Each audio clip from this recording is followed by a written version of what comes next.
And look at that. We are already on lesson five. And lesson five deals with defensive options. And we recognize the defensive options from both armed and an unarmed standpoint. And you can utilize these to help you stay safe. Now, we have to identify your defensive options, right? And you can always avoid a threat. Remember, I said before with the whole example that just because if I scuffed his shoe or anything like that, that does not mean that he's going to take what I'm saying or my apology and run with it. He may end up escalating the situation, so you never know, right? And you can't always avoid the threat, but you should always be prepared to defend yourself. Remember my motto, stay ready so you don't have to get ready. Consider the following options to defend yourself. One of them is the communications tool, right? So use your words and verbal judo to be able to diffuse or diminish the situation. And if you can, deter it and deflect to something else that's a little bit more positive in nature. At that point, you'll been able to mitigate that risk as much as possible. But let's say if there isn't that option, then you have to go with unarmed techniques. So if you have the unarmed techniques, that's where you don't have any type of weaponry, in which this is where I tell you about me knowing that I've a boxing background, I have a boxing background and a martial arts background. So because I have those backgrounds at my disposal, I'm more readily available to use unarmed techniques to defend myself. So I would definitely implore you to do the exact same thing. Learn some type of martial arts, learn some type of boxing techniques, learn grappling, learn all of those different things, because at the end of the day, while it does teach discipline, it also helps you out as well for being able to protect yourself. Non-lethal use of force tools. That'll be things like tasers, pepper spray, things like that. That's easy things that can deter a situation from escalating into something that's a little bit more volatile. That pepper spray, nobody in the immediate vicinity will want to be around you. And I don't care if they're innocent or guilty. So non-lethal use of force like that, trust me, everybody will clear the area no matter what. And then potentially lethal tools, that would be something like a knife, an impact weapon, edge weapon, or even the gun. All right. So, and those are the situations and options that you do have at your discretion. And you should know that you do have them at all times. All right. So we are on emergency SOS calls. And that's where we have the cell phones and smartwatches often have settings to allow the user to quickly dial 911 or to send a message to an emergency contact. So that makes it very much easier for people to relay the message to the 911 emergency hotline, or individuals that work in law enforcement, so that way they can get as quick as help as much as possible. Now, if you have an iPhone 8, you will want to press and hold down the side button either of the volume buttons, and press and hold the side button and either of the volume buttons until the emergency SOS slider appears. A countdown will appear. Drag the emergency SOS slide bar to skip the countdown and call emergency services. So that's one way you can do it for an iPhone 8 or a later version. But if it's an iPhone 7 and earlier version, you can quickly press the side button, tap it about 5 times, and then the emergency SOS slider will appear, and drag the slider to call emergency services. You can add the emergency contacts through your health app on your phone as well. And then also you have your smart watches. So you got your Apple Watch, where you can press and hold the watch's side button for the emergency SOS slider appears. Drag the slider to call immediately, and then your Apple Watch will send your current location as well. So that's a couple of them. And then, like, let's say if you got an Android, Samsung, enable the send SOS message option by going to safety and emergency settings. Select the options, attach pictures to an SOS message, attach an audio recording to the SOS message to send a SOS message quickly. Press the power button to the designated number of times indicated in the settings. You can do this through Google Pixel.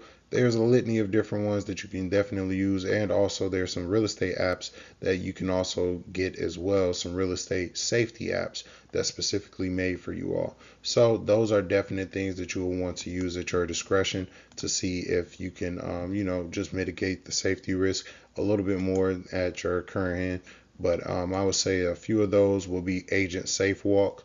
That's one of them. Safe Showings is another. Let's see, Kinetic Global. So things like that that you can always use. That's specifically for real estate agents and things like that. So I just wanted to make sure that I provided that information. And yeah, let's go ahead and move forward into some trusted sources.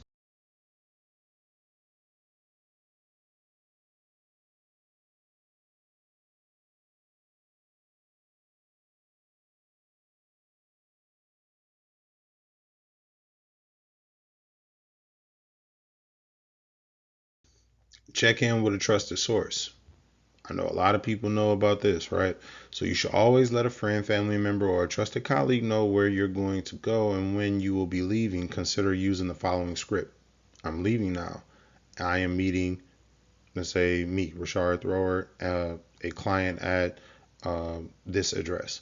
I am planning on leaving at 1:30. I will call you when I leave. Here is their photo ID. Here's a license plate and address, their address that they provided. Don't forget to call that same trusted source when you leave and alert them that of anything that may have changed. So, or anything that's changes.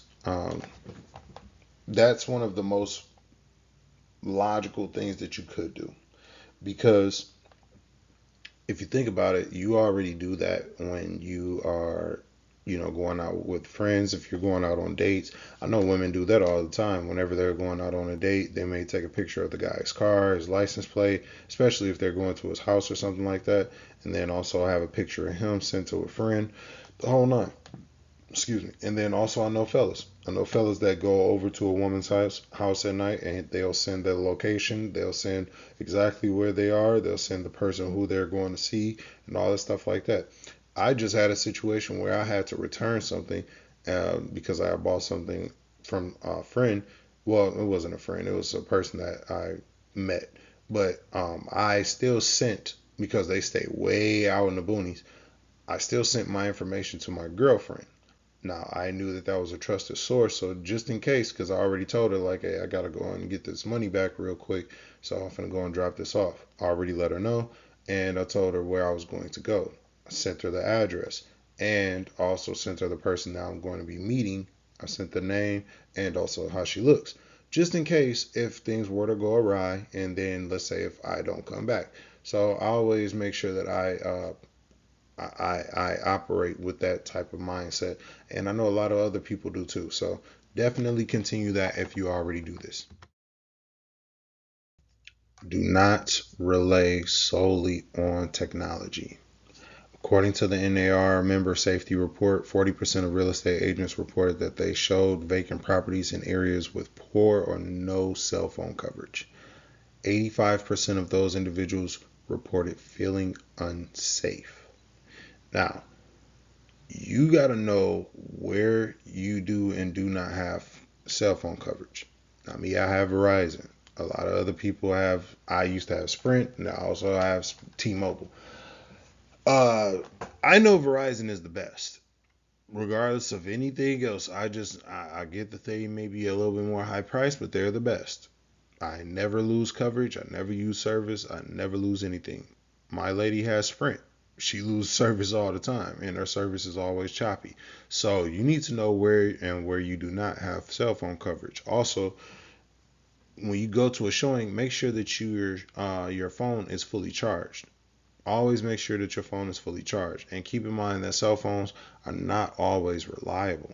You cannot look for them to always be reliable. So you need to have a backup plan in the event that your phone does not work and you cannot get to it quickly enough. This is why you may want to take a class with Big Shot Ammunitions to make sure that you have your CPL license and you'll be able to carry concealed and be able to deter those situations. But let's stay on topic. Yeah, that's just one of the main things I wanted you all to understand. Do not just rely on technology, especially if you're going out to the boonies. All right, so we got some unarmed techniques, right? So with that, the management of distance and direction. Keeping the arms and legs length away from the attacker. You want to make sure that you are at least giving them a Heisman's amount of space at a bare minimum. And if we've all seen what the Heisman Trophy look like. So it's that stiff arm up there like that. That is the Heisman, and you want to make sure that you are making sure that the assailant or potential attacker is at that distance or further. Then also reflectively move off of the line of attack. So you see that the person is in a direct straight line right here, right? So you see that he's on that direct straight line. So it would be the most logical thing if he's going off of this straight line to divert away. Divert away from that straight line. And if possible, put something between you and the attacker. Let's say, hypothetically speaking, if you are at the grocery store, then you will put a shopping cart between you. Let's say if you are showing a house, then you will want to put whatever object that is right near you in front or in between you all. So if you're in a living room and it's a fully furnished living room, then if he's over there near the fire pit, you will be behind the couch. So you all have that separation. Okay. Then blocking and shielding. So deflect strikes aimed at specific points of your body to allow you to think clearly and execute a counter to the attack. So that would be something like where you end up covering up like this, or you can actually cover up as if you were in a fight. This is usually a good block for you if you're in a fight. But you also want to get your guards up and everything like that. Know how to actually have your guards up and take a punch or anything. So it's always those type. And that's what you end up getting by learning some type of martial arts. Place your hands in front of in front to cover the back of your head, temple, jaw, neck, and nose. So that is something that you would definitely want to do, because if you do that, then you're leaving yourself. If you don't do that, you're leaving yourself susceptible to a lot of injuries. Temple can knock you out. Temple and getting hit hard enough in the head and the temple could kill you. So the jaw can knock you out. I want to say, what was it, like 10 or 12 ounces of pressure on your jaw can knock you out, and your neck and nose and your head. Like, you don't want to end up breaking your neck or having your neck, um, nose broken, because the moment that you get hit in the nose, your eyes will water up and everything, or getting hit in the head by, getting your skull cracked or anything like that. So, yeah. And also put your elbows down and into cover your heart, liver, and the solar plexus. So this sounds like they trying to teach y'all about, this type of combat, this type, so this is what it seems like they're trying to teach y'all. Because I'm being honest with you, this is what it's giving me. It's giving me, you need to go ahead and teach them, like, look, get in the boxing class, because that's what they'll show you this in boxing. All right, they'll show you this in boxing, but they ain't gonna show you just saying this is very, very easy to say, but it's harder to implement. So when you get hit, you got to know how to actually take the punch. You got to know how to block, all that stuff like that. Roll with the punches. So it would actually behoove you to do that unarmed technique by learning some type of martial arts discipline or boxing.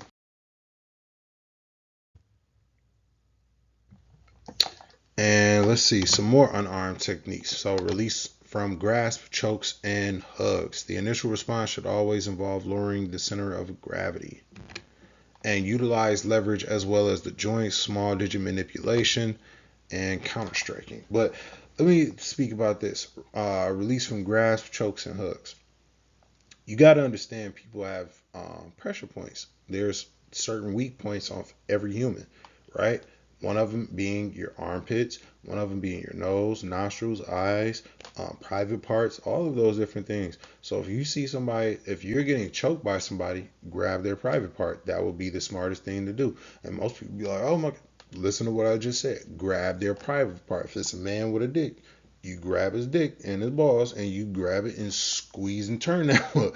You squeeze and turn, I bet you he let you go. So I'm just saying that to say, those are different ways that you can actually get out of those grasps. But also, like, yeah, involving lowering your center of gravity. Like when you drop down, like if you like lower your center of gravity down low, yeah, it makes it harder to actually get the leverage to be able to choke you out or anything like that, or have you in a grasp or a hug.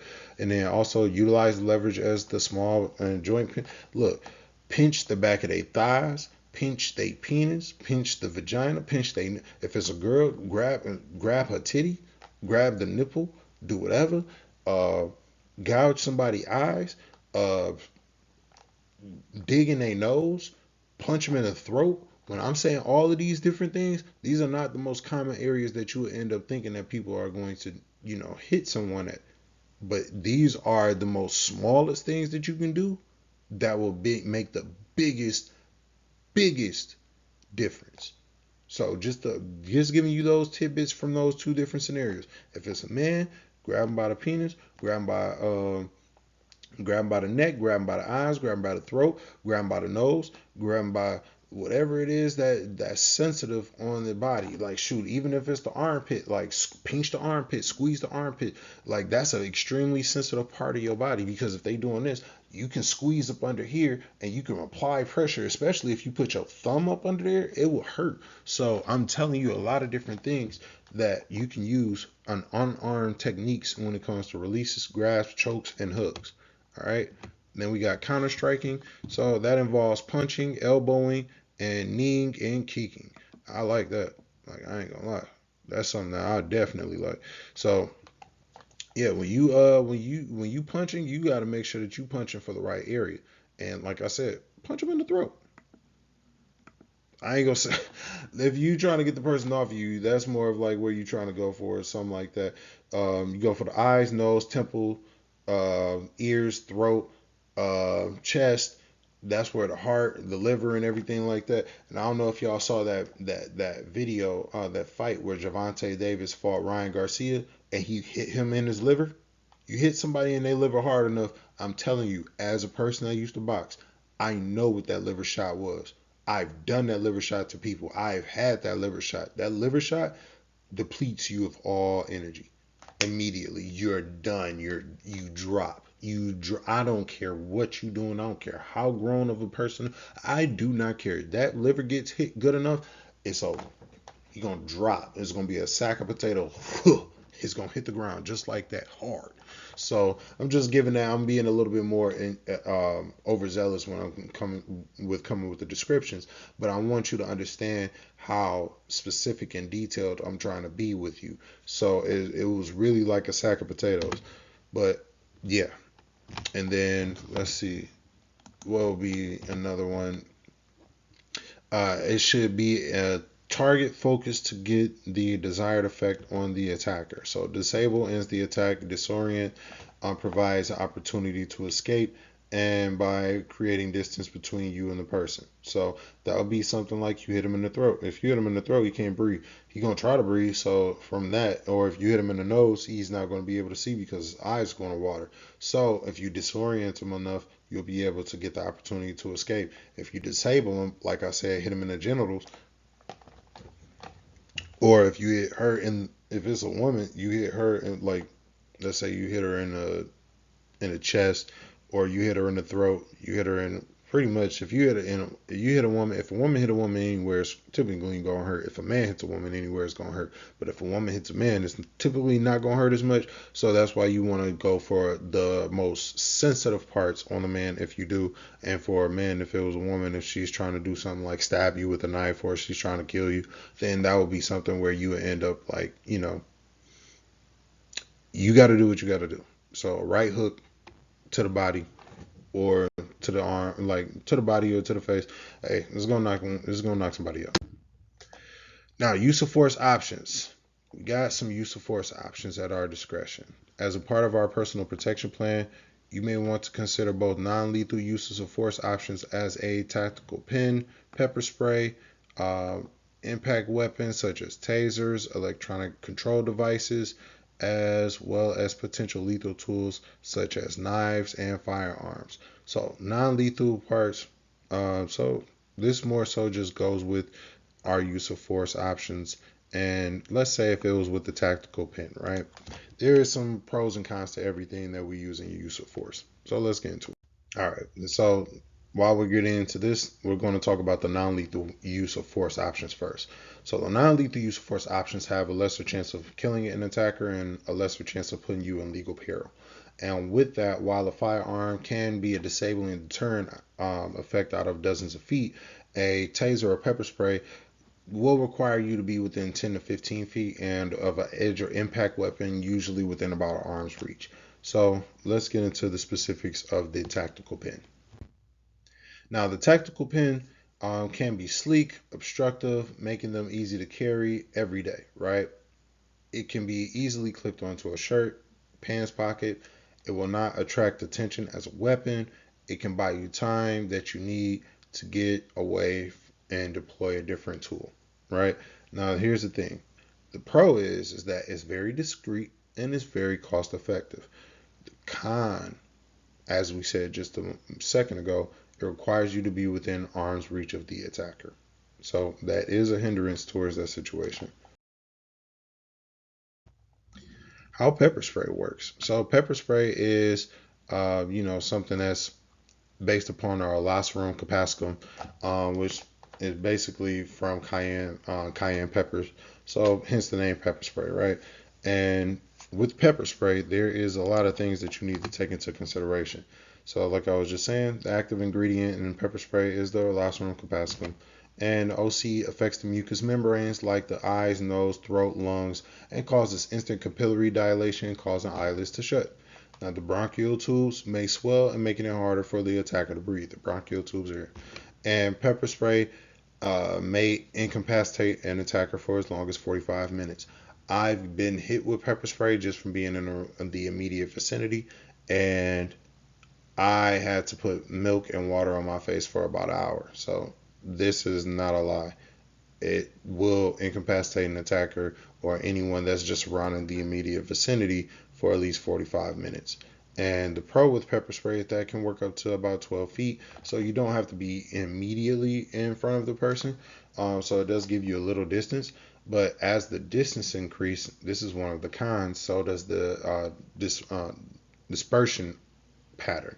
So because it's at a further distance, it's not going to have the same amount of effectiveness. So with the effectiveness decreasing, the potential blowback becomes an issue as well. So that's another part of that. Now we are talking about an impact weapon. An impact weapon is any object or device such as a collapsible baton used to defend against and control an attacker's actions and to block or deliver a stunning blow. So you will typically see security guards have this, police officers and things like that. And there's some pros and cons to this. So basically, impact weapon is just the weapon of opportunity. So it could be like, let's say if there was a 2x4 right there, or let's say if you just went to your kitchen. If you went to your kitchen, what would be an impact weapon that you can get from your kitchen? So those are what's considered an impact weapon. And a collapsible baton is easy to carry, conceal, and deploy, and it's difficult for an attacker to identify it as a purposeful defensive tool. The element of surprise comes into play, right? But some impact weapons can be bulky and difficult to conceal and may require you to move closer to the attacker. So that is a con towards that situation. I remember these because I used to work security and I had one until mine's broke. I couldn't actually get it to close all the way. And then when I couldn't get it to close all the way, when I did get it to open again, it wouldn't close at all going forward. So yeah, I ended up breaking mine. So I might end up getting another one in the future. All right, so now we are talking about tasers. So tasers is actually a brand name, and it's actually technically called an electronic control device. But Taser has done so good with actually the marketing aspect of it that if you ever think of an electronic control device, you're going to think of a taser. The same way as far as Ralph Lauren, if you say a polo, you automatically think Ralph Lauren. You don't think, oh, Beverly Hills Polo or anything like that. You think Ralph Lauren. So with that, tasers are more properly called an electronic control device. And because of that, taser is designed to send a high voltage, low amperage electrical charge through the body of the attacker. And with that, they target the electrical signals that control the body's skeletal muscles, and heartbeat, breathing are not affected by the ECD itself.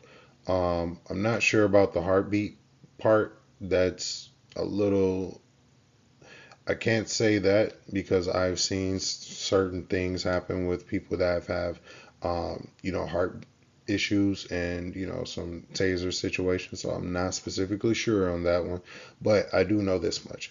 A pro out of having the taser is that you can shoot a taser bolt 2 can shoot a 15-foot range in addition to a contact stun. So, usually what you'll see in the state of Michigan is that you'll have a stun gun that you could potentially get. For you to have a taser, you have to have a CPO. If you have a taser without a CPO, you are carrying it illegally and you can be arrested and charged with a felony. But what you'll want to do is if you are carrying a taser, you would need a CPO, and a stun gun is also attached to the taser bolt too, and it can incapacitate an attacker for up to 30 seconds. Now, the con is that the pros may not penetrate heavily through clothing or a jacket. So, you might not actually get the penetration that you're looking for. Nevertheless, it's still a good option for you. Now, we also have tactical flashlights. Tactical flashlights actually help us in a lot of different things because it combines a high intensity flashlight with a stunt gun. It's a great addition to for your glove box or discreet self protection, especially this tail cap switch. So this actually gives it the option to be held in the option of like a cigar hold. So basically like this.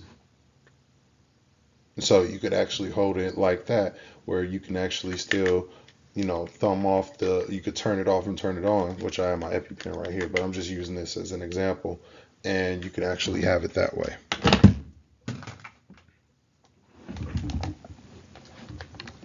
Now, the pros for that is the high voltage stun can deter or disorient an attacker, but the con is if you want to use it as an impact weapon, you'll need to be within arm's reach of the attacker.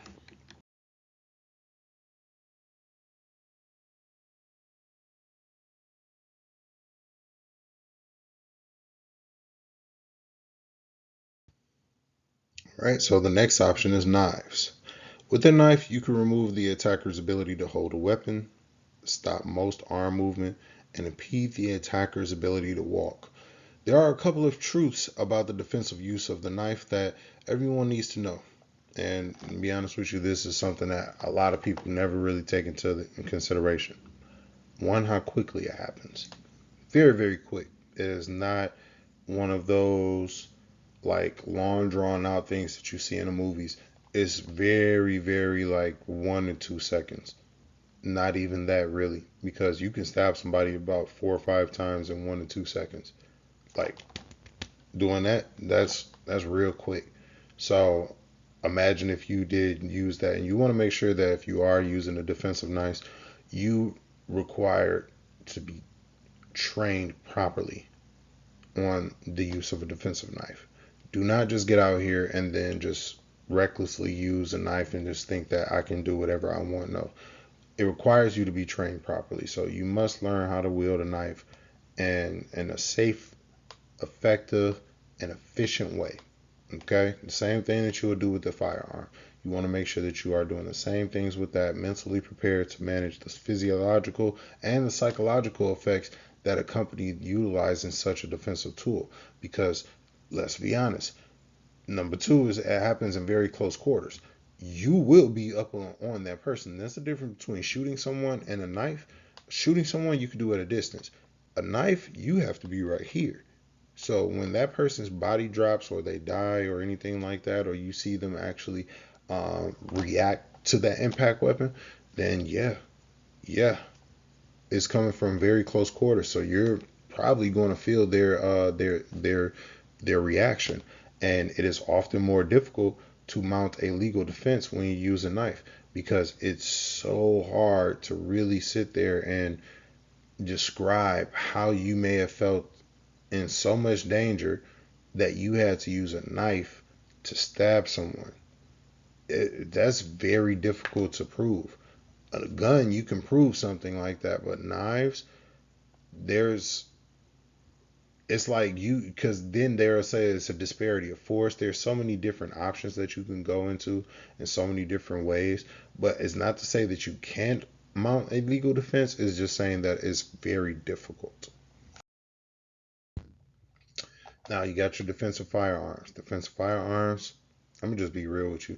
A pro, you can just stop the attack from greater distance. like I said in the previous slide with the knife. Knife, you have to be up close. A gun, you don't have to.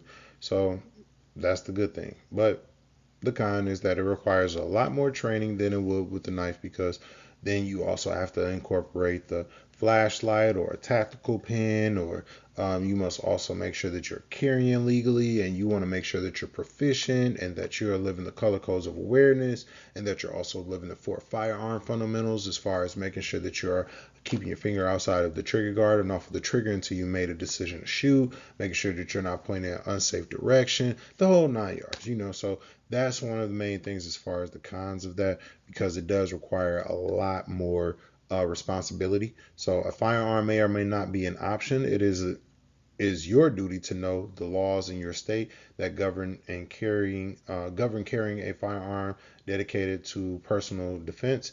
If carrying a firearm for defensive purposes, you must fully understand the law and the responsibilities that come with being armed. Here's a great thing too. There is this thing that you can actually get, and I want to show you real quick because I have it on my phone, but you can actually get this reciprocity map from the USCCA. All right, so this is the reciprocity map, and it gives you all of the states that you can and cannot go to with your firearm. It tells you about what states have your reciprocity. So like I'm in Michigan, I can go to Indiana, Ohio, Kentucky, Tennessee, all those different places, Pennsylvania, all of that, right? But I cannot go to Illinois. So there's no reciprocity with Michigan and Illinois, but there is reciprocity with Nevada and Illinois. So a Nevada citizen, a Nevada resident, could actually get an out-of-state CPL license from the state of Illinois. So there's things like that. There are nuances that you want to make sure that you understand the laws that you are going to be adhering to in that specific area. And then it is imperative that people who have decided to have a firearm for defensive purposes get regular training with a trained firearms professional in order to avoid making a potential catastrophic mistake. And that's where you would come in by signing up with Big Shot Ammunitions to make sure that you are proficient in your firearms and you are doing your due diligence. Now, this is the reasonable persons test. Oh man, we have talked a lot about this in my classrooms. So, the reasonable persons test. This is where you actually have to think about how other people will end up thinking about it the same way if you would. So if you cannot avoid escape or lessen the situation of a threatening situation, your last resort is to fight. And in addition to any specific regulation outlined in a statutory or case law, any individual who uses force must pass the reasonable persons test, which asks, would a reasonable person have used a similar force in the same circumstance? And in the course of action, you can use defend yourself. You can use to defend yourself from an attacker. You may end up having to defend yourself in actions in court as well. So don't just think that it's just going to be a slam dunk. You'll be able to go home. No, the prosecutor can wake up and choose violence. And if they wake up and choose violence, they will definitely charge you for, a felonious charge. And the decisions will be up to the judge and 12 jurors. So, and those 12 jurors will be a jury of your peers, and you want them to have reacted the same way that you had reacted. So if they're going to react in a similar fashion, there's more likeliness of you actually going home. Just like that young man, Travis Rudolph, down in Florida, when he got into this situation, the jurors ruled him not guilty, and he ended up taking somebody's life. But that was a situation that, was unfortunate. Nevertheless, those individuals did something wrong. He defended himself, and the reasonable person test actually came out in his favor. But when evaluating a claim of self-defense, the prosecuting attorney is going to care more about just who was attacked and who did the attacking. He'll want to look back at, if you have known the person in the past, is there some prior bad blood, even hours, days, and even years, if this has been a culmination of different things, is this a chain reaction of events? They will look into the history, they will look into the social media, they will look at everything that they have at their discretion to see if they can put you in jail for, that situation. And that's if they choose to. So you want to make sure that you are always the innocent party and doing the right things at all points in time.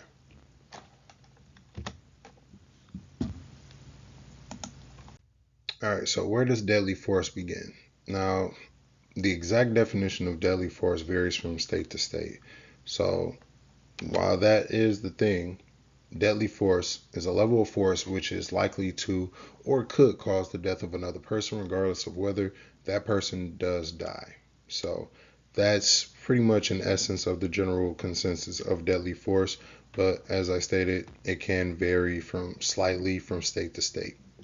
Now, the prosecuting attorney will decide whether he or she thinks death could have resulted and whether the deadly force rules should apply. Okay. Each of the following deadly force rules must be in place and must remain in place throughout the attempted use of deadly force. Now, here's the thing with that. The threat must be immediate and must be so serious that a reasonable person would have feared the greater grave bodily harm.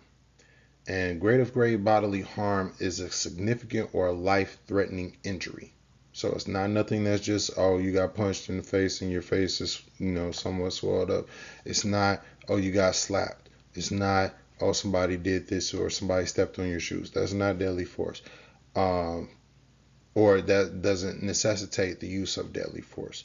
So it has to be so immediate. It's like if a person draws a gun on you, that's significant, that's immediate, that warrants the use of deadly force because they've pulled a firearm. So you have to be seen as the innocent party at all times. Do not be seen as the assailant or anyone else that is escalating the conflict, because what they will do, they will always try to paint you as the antagonist. And you don't want to be that person. You want to be seen as the innocent party.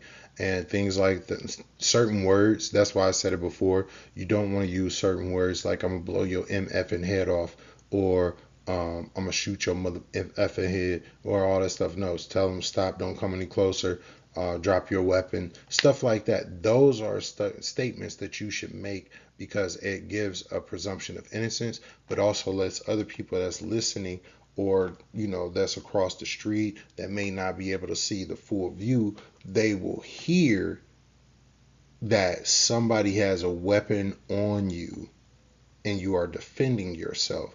Those statements give more credence towards you defending yourself opposed to you saying I'm gonna blow your MFing head off and you seeming like the aggressor. And no lesser force would suffice. No lesser force would suffice. So if you could stop the threat with something less than deadly force, you are required to do so. So if you could have stopped it with pepper spray, you are required to stop it with pepper spray. You are not required to escalate it into something that's deadly. If you could have used something that was less than deadly force, like let's say your stun gun, taser, or whatever the case may be, if you have that because you got your CPL license already, then that is wonderful. But you do not need to pull out a firearm for a person that isn't a deadly threat to you. If they're not a deadly threat, and I mean a presumed deadly threat to everyone else, not just how you feel and how you may just want to assert your feelings into that. It is not always about your feelings. I'm not saying that your feelings don't matter. So please don't be on those don't be on those party lines. It's literally right in the middle. Your feelings matter, but it also has to be reasonable to the other people around in your vicinity that would think the exact same way. Your peers need to also come to the same conclusion. And no means of retreat or escape. If you can retreat, you must. However, you are not required to place yourself or a loved one in greater danger by retreating. A good example of that would be if someone is chasing you with a knife and you have your gun, but you and your lady are running, or let's say if it's you and your child, if you and your child are running and then there's a busy street that's across the street and that you run to, you're not obligated to put yourself in more deadly jeopardy by trying to run across the street. At that point, now you got to address the individual. He's coming up with you to you with a knife. So if you pull out your firearm and you defend yourself and you shoot the knife wielding individual, more than likely you will be seen as the innocent party, and more reasonable people would think, oh, yeah, that's logical. That makes perfect sense. And why would they think that? Because if you're running out to a busy street, like let's say if you're in Grand Rapids, 28th Street is one of the busiest streets ever. And if you run out into 28th Street, you're more than likely, there's a good chance you'll get hit. So if you run out there, that's putting yourself in more danger. You're not obligated to do that, especially if it's to save your life. So if somebody is chasing you and you get up to that street and they are trying to make it where it's like that, you got to do what you got to do.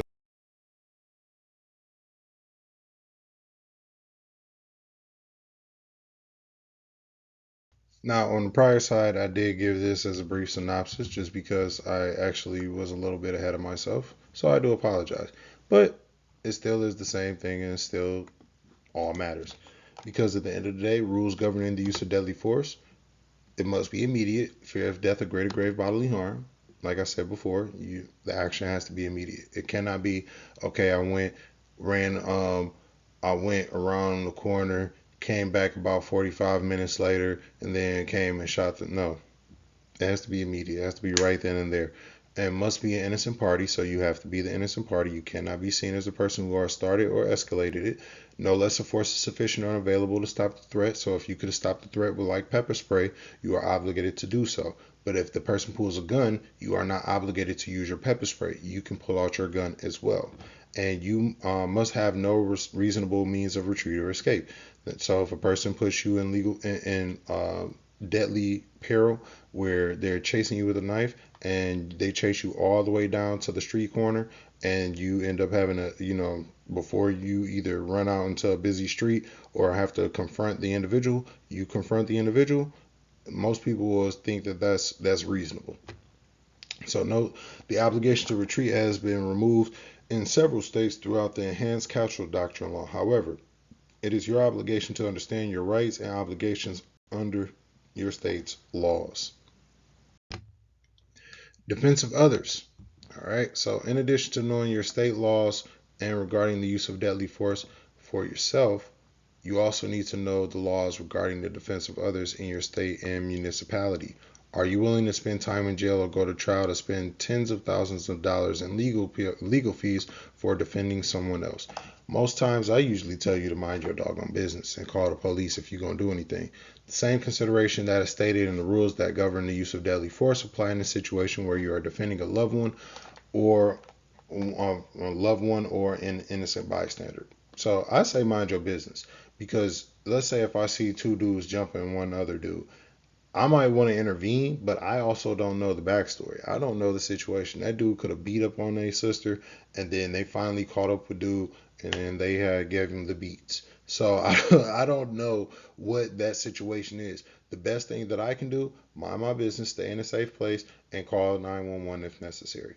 That's the most prudent course of action. Staying in my lane. Stay in your lane. So that way you don't have to worry about deadly encounters for other individuals and then you having to risk your entire existence, your fees, your money, the money that goes to your kids over a person that you do not know. So I'm not saying that you can't, put yourself out there for another individual to protect them. I'm just saying mind your business 99% of the time. If it's a family member, I understand. If it's a loved one, I understand. If it's an innocent bystander, I get it. But I'm also saying mind your doggone business. All right, so in the immediate aftermath of a violent encounter, after a violent encounter and the immediate threat has ended, you'll need to do a few things. One is immediately retreat to a safe area if you believe that you're still in danger. So if you are still, let's say, more so, I'll wait. Closely check yourself and others for any injuries that might be mistake or masked by the effects of adrenaline and endorphins. So when I say that immediately retreat to a safe area, I was going to give an example, but I wanted to give something different. There was a student that was in my class that was at a bowling alley, and something happened at the bowling alley. And while he was running, he ended up getting shot in the back. He didn't know he was shot in the back, though. What's crazy is that when he was running, once he stopped, a little boy came outside and was like, "Hey, mister, your back is wet." So that's when he found out that he was actually shot, because that's when the pain started to kick in. His adrenaline and endorphins was rushing so much that it masked the pain. He didn't even feel it. But then once the little kid let him know, he was like, ah, it's like it was burning. All right, and then if capable, begin emergency first aid to control any bleeding. So that's another thing that I would say that you should want to sign up for. We will have the emergency first aid kit section that's going to be available in another class. So I would definitely implore you to sign up for that class as well. But that's what you should definitely do. If capable, begin emergency first aid to control the bleeding. Also, the second thing, call 911. You want to call 911, and remember, when you dial that second one, as soon as you dial that second one, it immediately starts recording. So watch everything that you say. And if you are, you want to pretty much just draw out what the assailant did. You don't really want to say what you did as much. You more so want to kind of keep it very generic when it comes to anything that you did. Just say, like, you had to defend yourself from somebody and you do have your weapon with you. Give a description of the person. Let's say he has a white shirt, black pants, and red hair and stuff like that. It'd be something as simple as that. And he went south of Division, on south of Division from Fuller.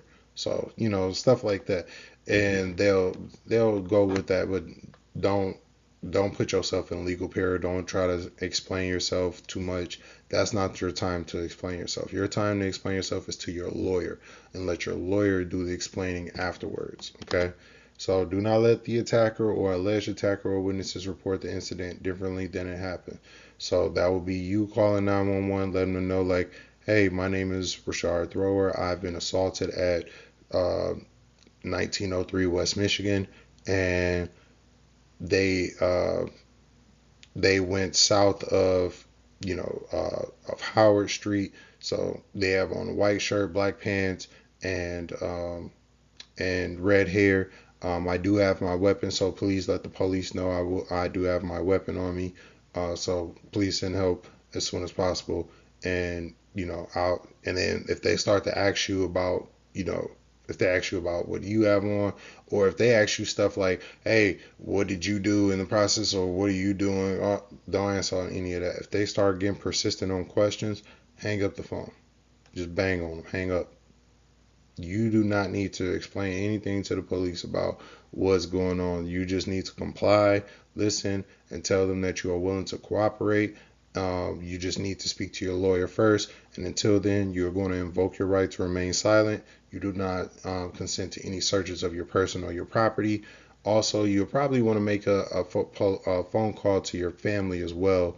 After you call 911, you call your attorney and let them know about what's going on, so your attorney can actually meet you at the vicinity. And they also call your family to let them know to not agree to any searches or seizures, any searches or questions from the police, because sometimes the police will come to the parents or come to the family members and ask them, like, hey, can we search the house? Can we do this? So do not consent. Tell your family do not consent, and tell them that you're going to remain silent until you end up speaking to your lawyer, and your lawyer will speak to them. Now, get trained. Get trained, get trained, get trained. This was put on by Big Shot Ammunitions, trained by United States Concealed Carry Association, USCCA. So get trained, get trained, get trained. They have a lot of wonderful things that are at our discretion, a lot of resources that we can utilize. No matter what self-defense options that you choose, you must seek training from a professional to ensure you are prepared with a self-defense plan and proficient in defensive tactics. Okay, so that is what you definitely want to do. Make sure that you get trained, get trained, get trained. Concealed Carry and Home Defense Fundamentals. Take a class where you will get the foundation needed to obtain your CCW permit. Get the confidence you need to act as your family's first line of defense. Learn about home security, marksmanship fundamentals, firearms basics, conflict avoidance, situational awareness, physiology of violent encounters, the legal aspect of using deadly force, and the aftermath of a home defense incident. Register for your Concealed Carry and Home Defense Fundamentals class today. What else do we have? Want to learn more? Digital learning or in-person class? Like I said, you'll actually see prior to this, you actually just saw the Big Shot Ammunitions commercial, in which I hope that you all enjoyed it, and I will hope that you all will sign up for our CPO class. We also offer online CPO classes, so that way you'll take the online class version, and then we meet at the range to finish up the CPO firing portion. So you can always go into and sign up for the USCCA. Go to the Protector Academy, man. When to use deadly force, ask an attorney, real life self-defense analyzed, 6 things you didn't know what happened when the police arrived, concealed carry lifestyle, practical concealed carry, back to the basics. There's so much in there that you can use, so many videos. It is a library. It's pretty much an encyclopedia of just information that you can utilize. So that's one of the biggest things. And then also the memberships. We're going to talk about those memberships as well. But before we actually do that, let's wrap it up a little bit. Now, what we talked about throughout this lesson: why are real estate agents at risk, situational awareness, how stress affects the body, mindset and defensive strategies, and defensive options as well. So I definitely appreciate you all for being a part of this class, the real estate course, to make sure that you are taking the necessary steps to make sure that you can make it home to your family at night, and that you are living your color codes of awareness, that you are being safe, you're being proactive, you're not being paranoid, you're not being overzealous, you're just prepared. Stay ready so you don't have to get ready. Now, let's talk about those memberships real quick, because I want y'all to get the most bang for your buck.